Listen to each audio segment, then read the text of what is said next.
acne, eczema, and even stretch marks. So I think we should rename it Little Bone. Yeah, definitely. And the meat that's contained inside of it, this is a really, really young one. So this is about 2 months old. Nothing, man. So the meat does contain a lot of plant fiber.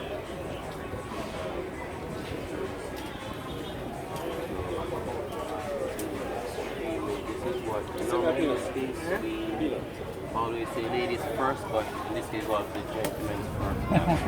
So this is what, hang on, let's take a little back here. This is what is known as Viagra. Yeah, without the side effect. That is actually jelly inside of the coconut.